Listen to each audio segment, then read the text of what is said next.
Me rastin e ditës botërore të shëndetësisë, Shtëpia e Shëndetit në Kërçov përmes njësisë së urgjencës ka ofruar shërbime shtesë për të gjithë qytetarët gjatë 2 ditëve të fundit. Përveç ndërhyrjeve të zakonshme, urgjente dhe aplikimit të trajtimeve të nevojshme, qytetarëve u është mundësuar falas matja e shpejtë e glikemës dhe përcaktimi i treguesit të masës trupore. Ta ndër të tjera, drejtori i Shtëpisë së Shëndetit në Kërçov, Dr. Gent Selmani, i cili foli edhe mbi rëndësinë e këtyre shërbimeve si pjesë e një fushate parandaluese të smundjeve të ndryshme.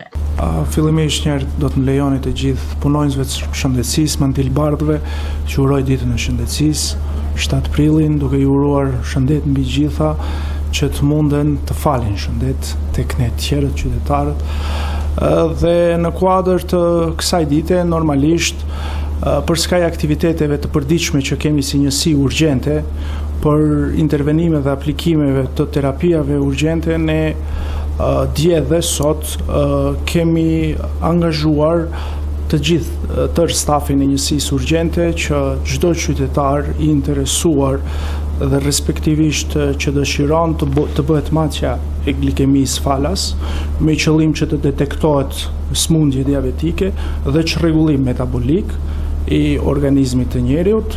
Sigurisht edhe kemi shpalosur dhe u kemi dhënë qytetarëve, duhanpirësve, rekomandime të Organizatës Botërore të Shëndetësisë dhe shkencës si tërësi mjekësi për të braktisur, do të them unë, shkaktarin numër 1 të shumicës së smundjeve patologjike që mbizotrohen në popullatën njerëzore.